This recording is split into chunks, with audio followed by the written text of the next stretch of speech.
Carl Jung's most dangerous discovery wasn't about mental illness. It was about people who see what others miss, and why this ability often destroys them.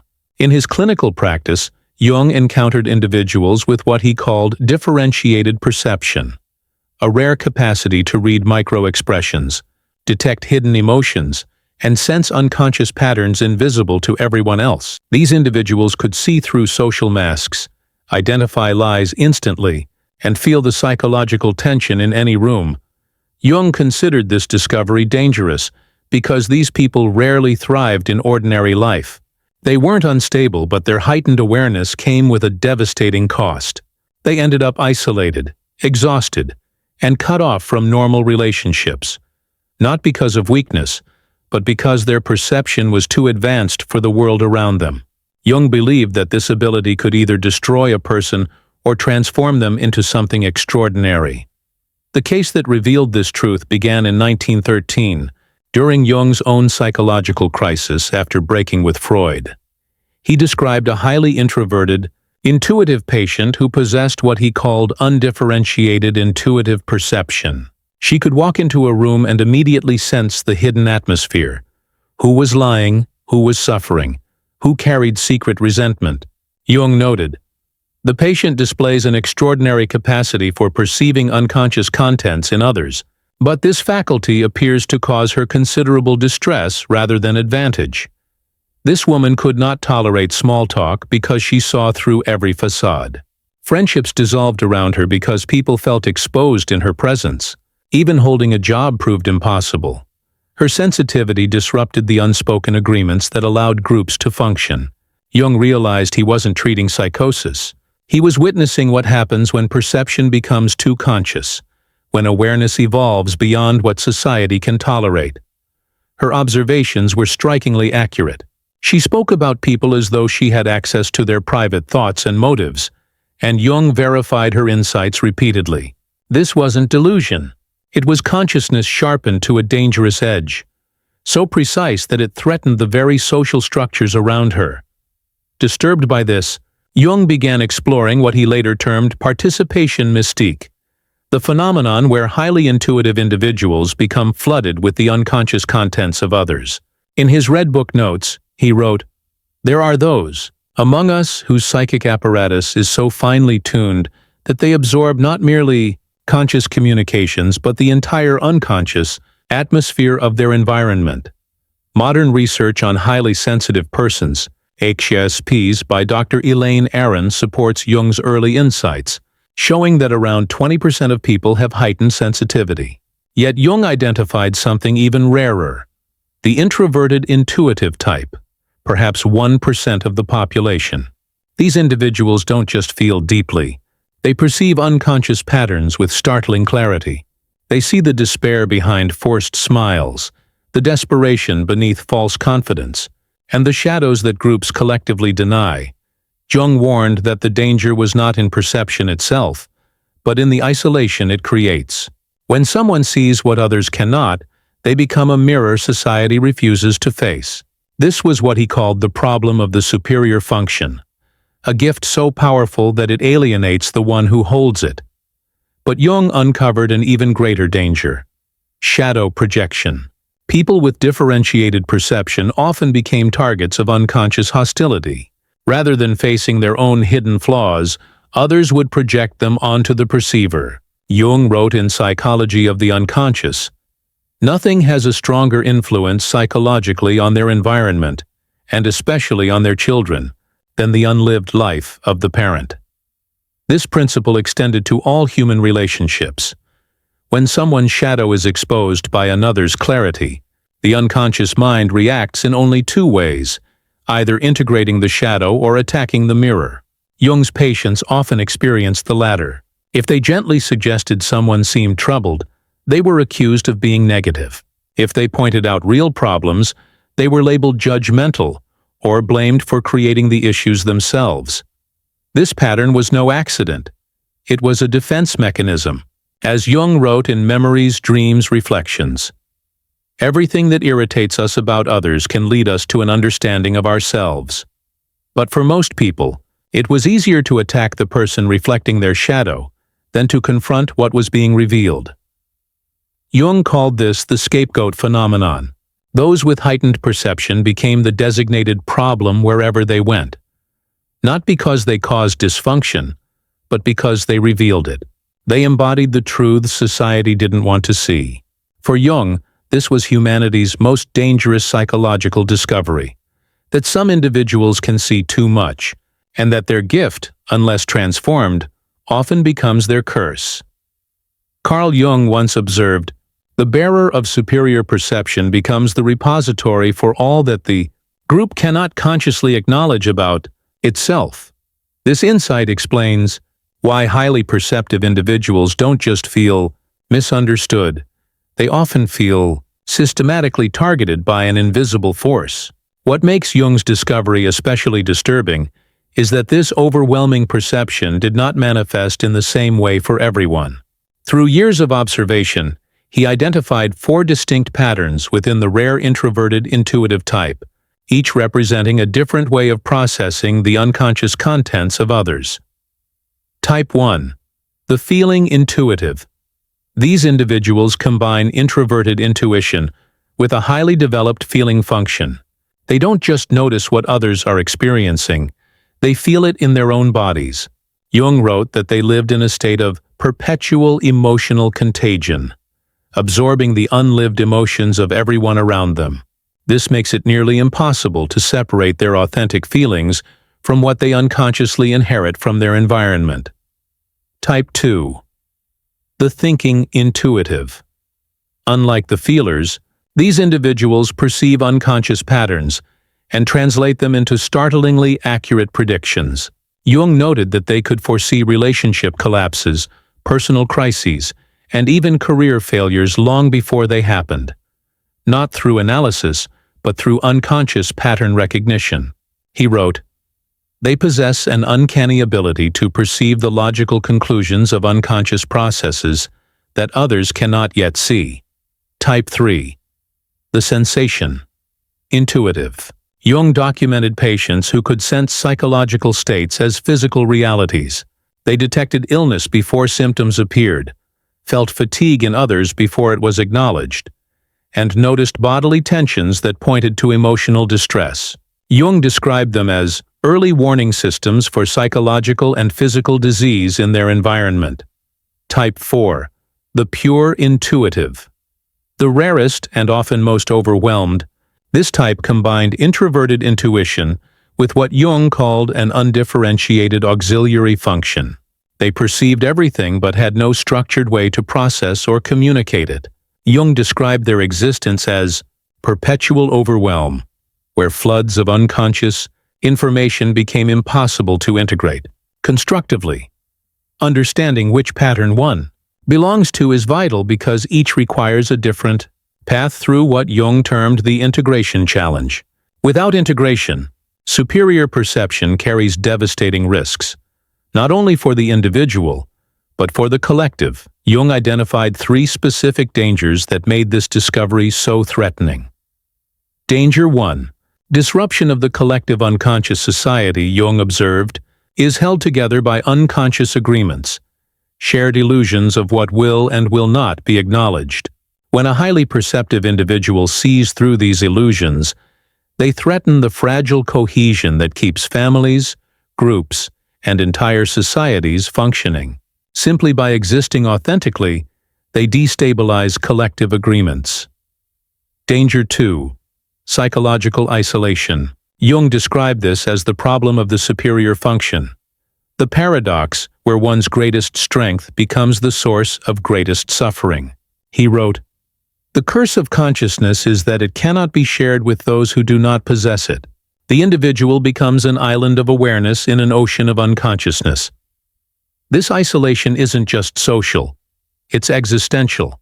Such individuals often report feeling as though they inhabit a completely different reality from everyone else. Danger 3. Identity dissolution. Perhaps the most perilous outcome, Jung found, was when highly perceptive individuals became so flooded with unconscious material that they lost their own identity. Unable to distinguish between their authentic self and the emotions of others, They fell into what Jung called participation mystique, a state where the boundary between individual and collective dissolves. He warned this was not merely social exile but psychological annihilation, the erasure of one's inner self in favor of collective possession. Because of these risks, Jung considered integration not just important but urgent. To address this, he developed the process of individuation, a structured approach to help highly perceptive individuals maintain their identity while navigating unconscious contents. Phase 1. Recognition and differentiation. The first task was what Jung called conscious discrimination. His patients were taught to recognize when they were absorbing psychological material that did not belong to them. He emphasized, "The first task is to establish what belongs to you and what belongs to others. Without this discrimination, there can be no individual development." One technique was daily solitude, quiet time that allowed absorbed material to settle, so the person could hear their own authentic psychological voice. Phase 2. Shadow integration. Jung also discovered that those who clearly see the shadows of others are often haunted by unacknowledged shadows within themselves. The more one denies their own capacity for deception, cruelty, or selfishness, the more disturbed they become when perceiving those traits in others. Integration, therefore, requires facing and embracing one's own shadow to avoid projecting it outward or becoming overwhelmed by the shadows of others. Jung once wrote, "Everything that irritates us about others can lead us to an understanding of ourselves, if we have the courage, to look inward rather than outward." This is the essence of shadow integration, recognizing that every human quality we see in others also exists within us. Accepting this doesn't make us flawed. It makes us whole, capable of seeing clearly without judgment. The final step in this journey is what Jung called conscious participation. This means engaging with the collective unconscious without being overwhelmed or losing your own identity. It requires what he described as psychological containers, the ability to temporarily hold others' unconscious contents while remembering they are not your own. Jung believed superior perception either destroys or transforms. To understand why, he studied both successful and failed cases of integration. He pointed to Nietzsche as a tragic example. While Nietzsche possessed extraordinary perception, Jung observed that he failed to integrate it. Instead of using his gift to heal, he turned it into a weapon against society. Isolated and consumed by what he saw, Nietzsche eventually collapsed under the weight of his unintegrated insight. In contrast, Meister Eckhart represented successful integration. His mystical intuition allowed him to perceive realities others could not, yet he transformed this perception into wisdom and compassion. Jung admired Eckhart's ability to share profound truths in ways that invited understanding rather than resistance. He credited this to Eckhart's conscious humility, the recognition that superior perception is a gift to be used wisely, not a tool for domination. Jung himself also faced this struggle. During his confrontation with the unconscious, 1913 to 1919, recorded in the Red Book, his heightened perceptions nearly destroyed him. He admitted, "I was menaced by a psychosis and was saved only by my ability to understand what was happening to me through my work with patients." The breakthrough came when he realized his perceptions were not pathological but evolutionary, an attempt by consciousness to grow beyond its collective limits. Because superior perception often leads to isolation, Jung emphasized the importance of finding the few who understand. These are rare relationships where authenticity can be seen and honored. He identified 3 kinds of supportive connections. Fellow individuated persons, those who have already undergone their own integration and can instantly recognize another. These relationships are rare but essential. Those engaged in individuation, people actively working on themselves through therapy, spiritual practice, or inner work. They may not share the gift but understand its value.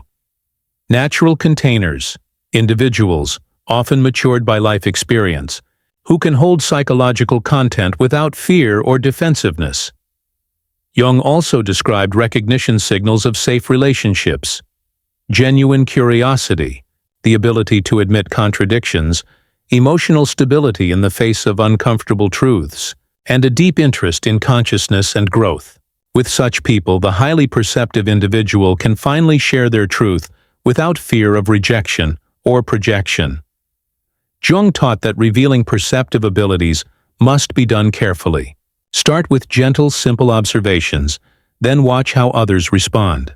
If they react with curiosity rather than defensiveness, you can gradually go deeper. Insights should always be framed as offerings, not pronouncements. The goal isn't to find people who agree with everything you see, but those who treat your perception as valuable, not threatening. For Jung, this integration of superior perception wasn't just personal, it was essential for collective growth. He believed individuals who achieve individuation become culture carriers, guiding the evolution of human consciousness. In The Undiscovered Self, he wrote, "The individual has always been the carrier of the living spirit, the one who brings about change in society." Jung described 4 stages of transformation. The first is recognition without overwhelm, acknowledging your abilities without being crushed by them. The second is integration without isolation, learning to remain authentic while still connected to others. The third stage is service without sacrifice, where perception becomes a gift offered in balance, not a burden. Finally, legacy without attachment, where perception serves humanity's future without needing immediate recognition. But Jung also warned of pitfalls. The first is inflation, when someone identifies with their gift and begins to see themselves as a prophet, falling into isolation and arrogance.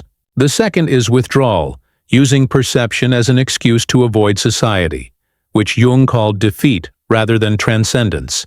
The third is helper's addiction, where identity becomes tied only to saving others, leaving no room for personal growth. The fourth pitfall is overwhelm return, when stress or trauma causes regression and loss of boundaries. To prevent these dangers, Jung emphasized ongoing practices: solitude for clarity, conscious choices about engagement, shadow work to reduce projection, supportive relationships, and creative expression to channel insights. Integration, he said, is not perfection, but a continuous process of consciously working with one's inner complexity. Ultimately, Jung believed highly perceptive individuals play a vital evolutionary role. By integrating their abilities, they help bring unconscious contents into awareness, transforming both themselves and society. Jung believed that the individual is the true carrier of the living spirit, the one who sparks real change in society. He saw highly perceptive people as pioneers of consciousness, individuals who perceive truths before the collective is ready to face them. History, he noted, is filled with such people, those who serve as scouts of human evolution, sensing what society will only later recognize. He observed that these individuals often detect patterns long before they surface collectively. The roots of social and environmental crises, new spiritual possibilities, or the psychological shadows society avoids. Jung taught that sensitive people often feel these burdens first and most intensely, carrying the struggles of the culture within their own symptoms. But for Jung, the goal was never martyrdom. Superior perception must be integrated, not suffered. True service comes when the individual develops their gifts so fully that they naturally become a resource for the collective. Jung called this the transcendent function, seeing deeply without being consumed, perceiving clearly without the compulsion to fix everything. He illustrated this through the story of a patient who struggled with overwhelming perception. Over time, she learned to separate her own contents from those she absorbed from others. Her life shifted from isolation to meaningful service as a counselor, where her insights were valued rather than feared. Her gift did not shrink. It became wiser, integrated, and consciously directed. This, Jung warned, is the danger. Some individuals are born with perception beyond what society can yet handle.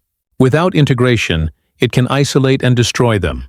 With conscious development, however, it transforms into exactly what humanity needs. The challenge is not to suppress perception to fit in, but to develop individuation, the skills to hold these gifts. Wisely, Jung's most powerful insight was that your gift is not your burden. Your unconscious relationship to it is. Integrated perception becomes cultural medicine, guiding humanity toward evolution. The danger isn't in seeing too much, it's in failing to learn how to see with wisdom. If you recognize yourself in this description, you may be one of those rare individuals Jung called consciousness pioneers. You are not too much for this world. You are exactly what its psychological evolution requires. Thank you for watching. See you in the next dimension.